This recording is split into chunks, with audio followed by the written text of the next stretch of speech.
Welcome to A Responsive Approach to Student Success, a session sponsored by IntelliSpark.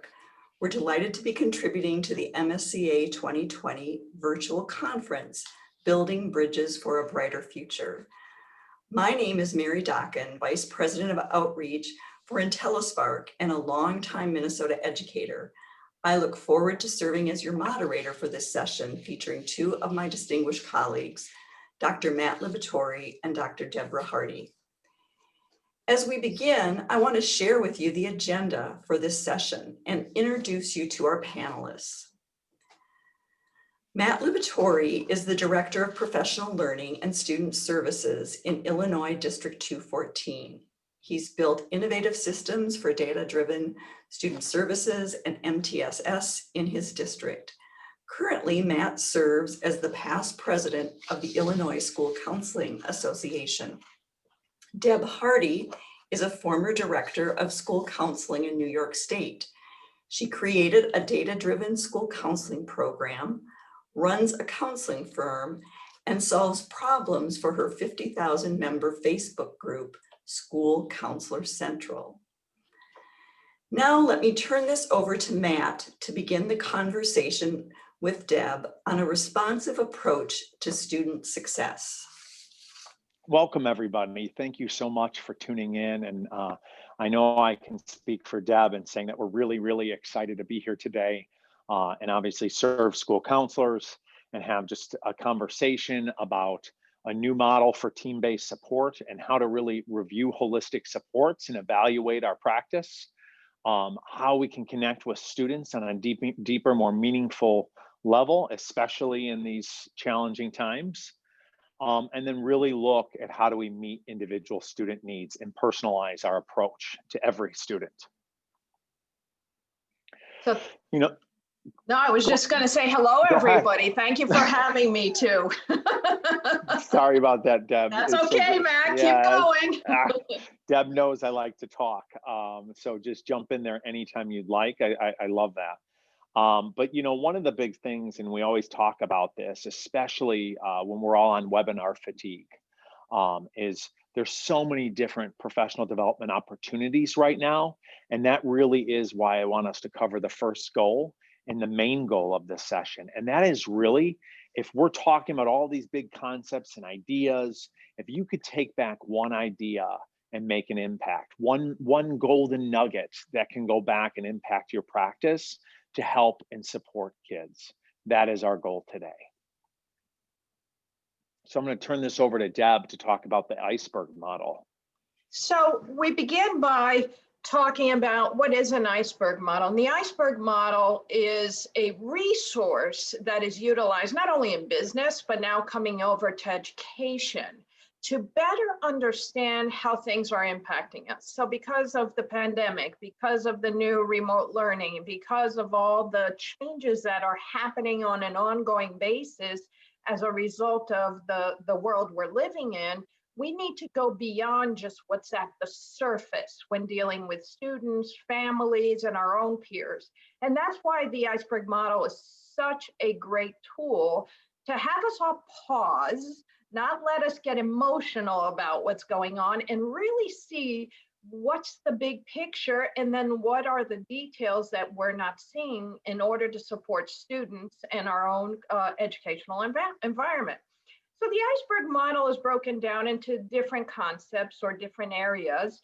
The first one being the event. So what just happened? For all of us, we went online, we went to remote learning, we're in a hybrid. I was talking to someone today who said, yep, we're going back to remote because cases are happening. So you're either open, closed, or hybrid, right? Whichever way you're going. And that adds a lot of stressors to not only the learning process, the students, the teachers, but also us counselors. The second piece then is to look at patterns of behavior. We have to step back and go, what's been happening? If we went remote or if we went hybrid or online, what's happening? We're seeing students disengage possibly. That's something that's happening. Learning isn't the same way like we did when we were with our teachers in a classroom. And I've heard from a lot of students that I work with that they miss that community in the classroom where they can discuss, they can get knowledge, they can share ideas. And so if we're seeing this engagement, then we start asking ourselves, have we seen this before? If we haven't seen this before, it's new and we have to address it. But if we have, what are some best practices we've implemented to support students? So with that comes now the structure, because as you're talking about response to intervention or MTSS, for example, you have to see what's explaining these patterns that are occurring and what do we have in our toolbox that can help support students or influence the parts of our system. So let's look at grading expectations. Have those changed? Can they change? Let's look at how students learn. Do we understand how they learn? Do we understand how going remote for the introverts may be a good thing, but for the extroverts, that's terrible. They don't like that. And what about that social emotional dissonance? You know, Matt started off by saying that Zoom is exhausting all of us. Imagine, you know, being in front of a computer all day long trying to learn. Mhm. And then finally, it brings us to the mental models. You know, I had a great conversation yesterday with an educator, and I said, I have a feeling, Deb Hardy here, that education in general is going to have to change. It's teaching Mhm. us right now things that have never worked or have worked but don't work, or things that need revamping. And so we have to look at our mental models. Do we need traditional learning environments? Do we need a different structure for those that are more introvert where they can do a hybrid and they succeed more? Do we need to supplement learning with some kind of resource in, you know, I'm just going to throw out some ideas here, edX or Coursera or Khan Academy, for example. And there's many resources. I'm just citing a few that students I've worked with have utilized. So it really brings us together in looking at the system, not just the top of the iceberg, which is what we tend to see on a daily occurrence when we're inside the school. So And Matt, just to thoughts? Yeah, just to recap on what Deb said, is look at the events, patterns of behavior, the structures, and the mental model, those bold typed. View those as actually a model that you can use for problem solving of any situation you're in. It's not just for the online or remote learning. We Absolutely. just use that in this case for an example. But this could be towards any situation that's arising. This is the Kohlberg ICE model that a lot of businesses use when they are dissecting or reviewing and overviewing a situation or a problem within business. And so we put the online or remote learning in there as an example of how to utilize this tool. But Right. this tool is very scalable and can be used towards a lot of different areas. And so I just kind of wanted to overview that. And it was really interesting because Deb brought the model, the Kohlberg Iceberg, and we actually worked through this online learning remote thing together when we put together this presentation. And it really allowed us to look at all the different factors that were coming into play, as opposed to just being reactive towards a problem and not really looking at all the different layers that could be involved in this. So Deb, you did an amazing job explaining that. And I just wanted to overview that this is scalable towards, even if we weren't in an online remote environment. Yeah, and let me just add one more piece. It's not just for events. It could also mean you're using this model to understand something that's happening with a student, right? So Yes. student Yeah. is Yeah. absent, the event would be the student is absent, and looking at everything around that student's life that's hidden underneath the Yep. surface to help identify support. So thank you for bringing that up. Yeah, and to your point, I know a lot of administrators that actually use this when they're talking about individual students, when they're at solution finding teams, otherwise known as problem solving teams, but we're changing the name here Correct. today. Correct. And this brings us to our next piece, and this is something Deb and I talked about for a while, and this is the new model for student support. And what's really interesting going in a professional development world is really sitting there and hearing people like, oh, well, we're working on trauma informed, or oh no, we're working on equity. And really talking about this is one holistic solution for students. And that really you can measure your trauma informed approach towards student support. You can measure and look at your team's resiliency and solution focused interventions for students.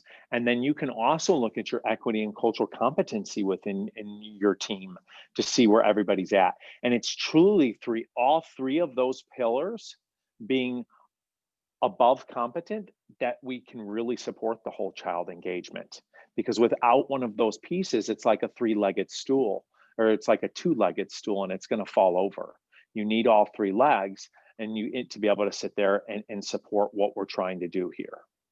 And Matt, and just to go into how school counselors then look at this new philosophy, I love the graphic that we have here, is now look at your school counseling program or your student supports program, whichever way you identify it, and say, what are we delivering to address these issues, maybe trauma-informed, emotional intelligence, resiliency at level 1, which every child gets. And right now, I have to say that I wish counselors would share best practice on how they are engaging students again and learning online, because the social emotional impact of being online, remote, or a hybrid, or worried about going either way, hybrid or remote, is really disengaging students. I'm seeing more and more of that.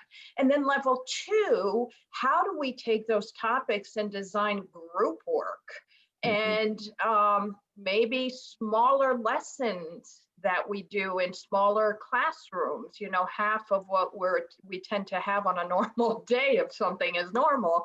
And then finally, how do you deliver it individually? So this is the idea of intervention, MTSS, coming to life, but not just in a circle, and that's a graphic that we've been, recreating and talking about, as Matt said, but how does this impact the delivery of what you do, your program? And really the level 1, level 2, level 3 is a basic MTSS framework. Right. But I think sometimes that becomes very esoteric and out there, and people get a little intimidated by it. And it's really like, it's not intimidating. It's how can we look from a level 1, level 2, level 3 approach on everything we deliver, and using metrics and data to inform who is level 1, who is level 2, who is level 3. You can do it with attendance, behavior, grade supports, any support we provide.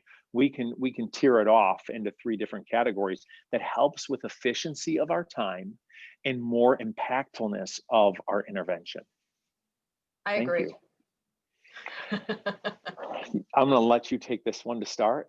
So when we're thinking about problem-solving teams and how we structure around data-driven decisions, we start looking at 3 areas. I was never a data person as a school counselor, and all of a sudden I became the data queen in my school counseling department. Data tells stories, and that's how I want you to think about data. Not, oh, I have to sit here and quantify everything I do. You have that information, right? What you want to look at is, what story is this data telling me? And often as school counselors, we're so focused in compiling that data, exit ticket, what is surveys, but we need to find some time to go back and say, what is this telling me? So we start with that data that's student focused. Think about what is success. Success for me could be grades, it could be attendance, it could be participation in an activity that I've made that move to participate and be part of that community. So define success. Every child is going to define it differently. And then how do we support achievement? So remember, with grades, I have a little pet peeve. I don't define success through grades, and I'll be the one to say it for myself. Because if a student goes from 60 to a 65, that's success in learning. Yes. And what I'm finding more as I work with students is that the idea of grade is dissolving a little bit. Well, I'm not saying they all need to fail. That's not what I'm saying. But now they're shifting their mind to, I will get the right grade, but learning comes first, right? So student-focused success is, what did I learn today? And does that reflect in grades and achievement and whatever I decide to do as you define with each student what success means for them? The second piece is academic and social emotional. Do we know our students' strengths? Do we know when they have been successful and what worked? Do we know where they're not so strong and what is needed. And how do we share that with everybody involved? Ask Mm. your students, when was a time that you achieved? And they will tell you, this is when I achieved, when I did this project, when I engaged in researching this, and use that as data to drive and help other educators that work with that student to understand that maybe they're more of a hands-on learner than they are, you know, one who's going to listen to lectures and memorize. Everybody has a different way to succeed. And then finally, the team approach to supporting students. We have to sit back and go, how do we implement action plans and communicate with the team members that we have, and who are they, by the way, to be able to foster that achievement and resiliency to help every child? Matt? Yeah, I would like to add, everybody's going to be tired of hearing me say this by the end of this year, but I always say we need to go back and change the name of problem solving teams. We really need to change the name to solution finding teams. Because really, what is the goal of that team when they're coming together? They're really wanting to find the solution to the problem. And so we need to stay solution focused so that that's really what becomes primary, is finding the solution. What often happens, and I'm sure many of you are aware, is you sit at the problem solving team and everyone ruminates about the problem. And we really, to Deb's point, we really need to find the times when students were successful. When did they find themselves successful? I'm doing a lot of research for another conversation on growth mindset. And the direct correlation behind growth mindset, mental wellness, lower anxiety, achievement, so many different areas. And there's even a study out there right now that even a 30-minute exercise on growth mindset with your students, you taking them one-on-one and having a session on growth mindset and educating them what that is, can make the world of difference about them staying solution focused and having resilience and achieving at the same time. So I just wanted to thank you for your comments on that, Deb. That was terrific. And I just wanted to add, Matt, one of the conversations that is happening right now, and I can only speak for myself, that I've been doing with a lot of the kids I work with, high school students, is this idea of adaptability and flexibility. You know, when we don't get, and I don't want to talk about failure, you know, if I get a bad grade on a test or in a class, that's not what I'm talking about, because, you know, that's the outcome, and the emotional attachment to that is where adaptability and flexibility are coming into play with adolescents and students in general, where we talk about, okay, so you had a problem here, what do you do next? As opposed to, you had a problem here, let me sign you up for extra help. Because that extra help may not be the right solution. We're forcing it upon students, right? As opposed to, let's have a conversation and be inclusive of the student to identify what might work. And that adaptability and flexibility conversation has to come into play nowadays. Yeah, that's a great point. Well, moving along is, one of the things I know Deb and I both do when we do some professional development is really, when you look at that solution finding team, okay, I'm using that language again, is how are we defining the team? Okay, essential question, how do we identify our care team in the support process? I've been to some organizations and there's, a counselor and a social worker, or there's a single individual, really, really working their tail off to support a student. So really defining the team's purpose, system connection. So how are people being connected together to be able to work towards one common goal for that student?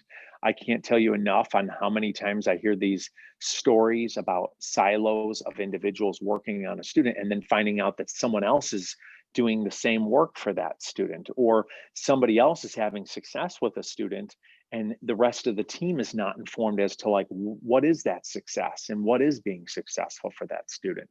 And then the other piece is really making sure that that team stays student centered.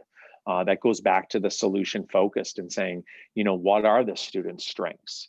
When has this student been successful? Are you interviewing the student to find that information out, because they know themselves best?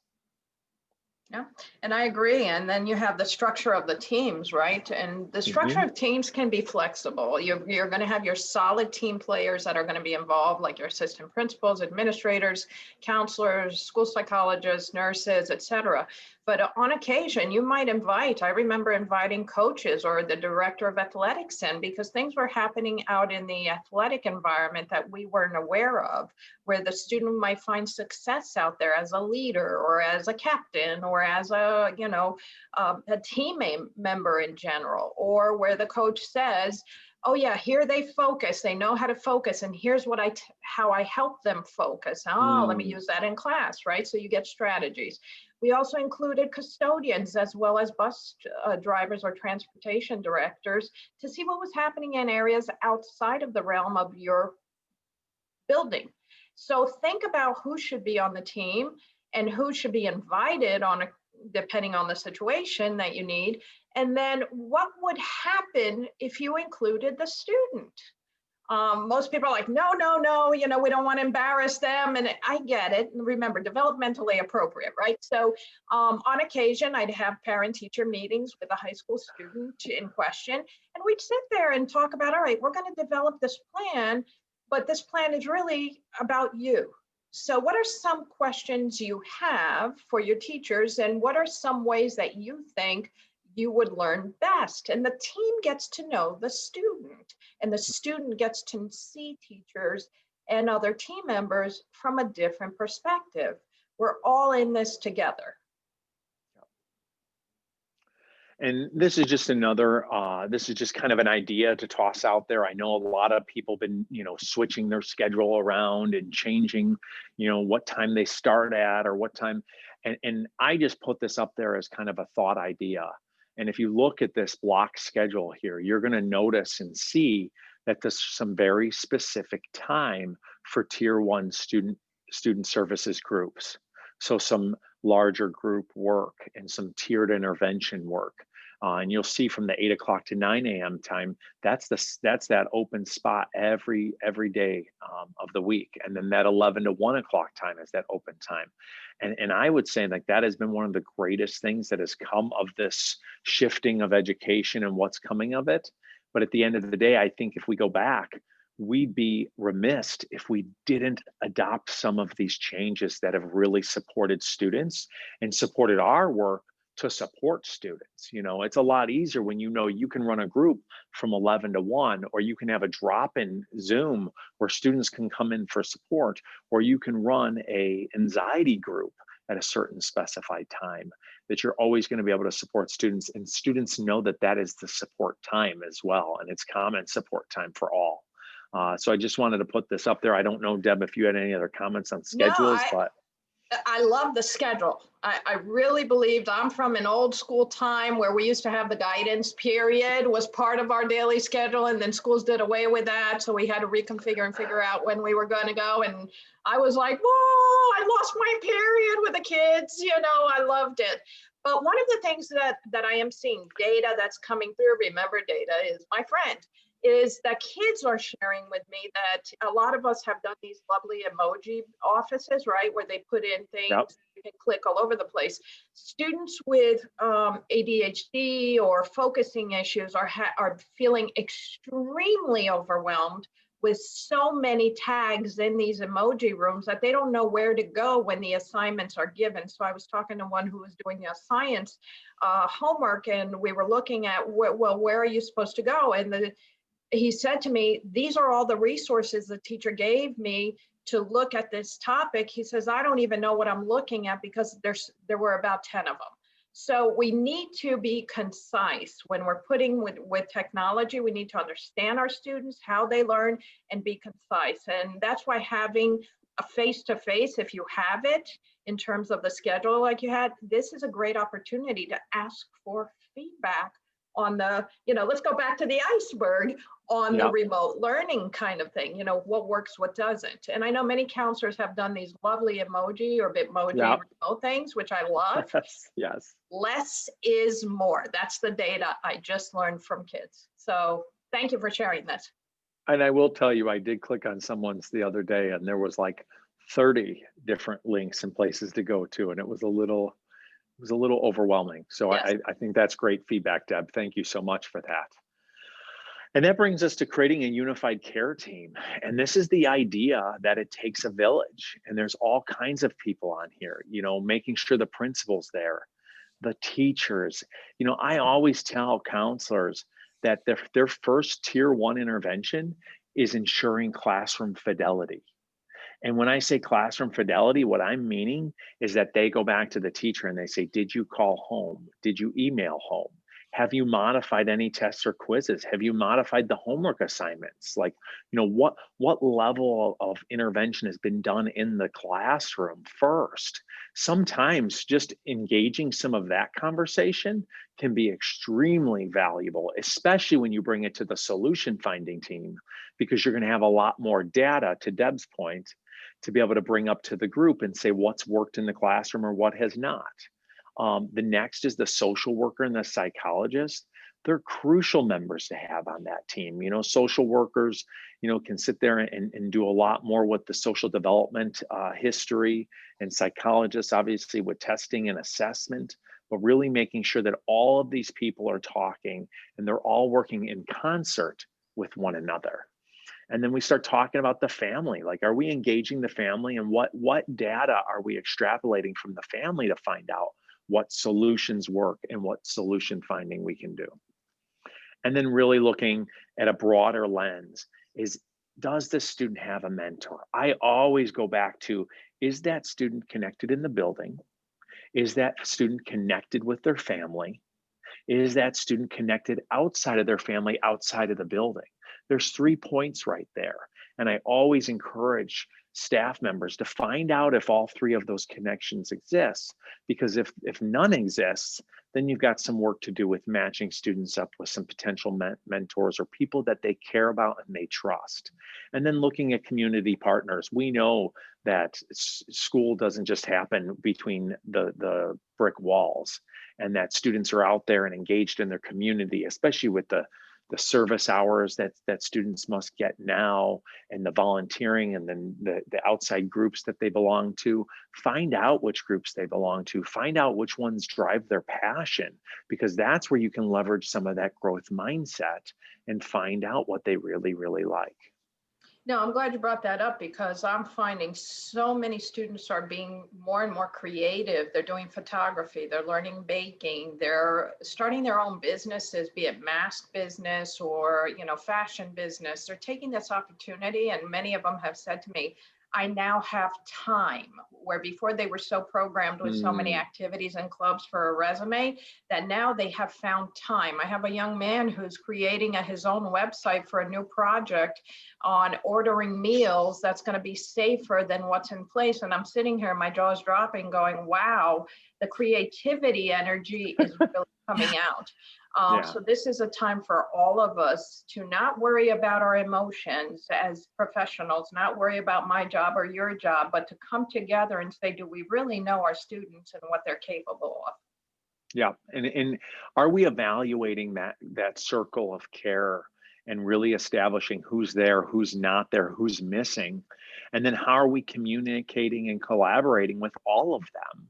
Mm-hmm. And then also the last piece I'll say on that is, are we designing or developing an individualized plan of support for every student?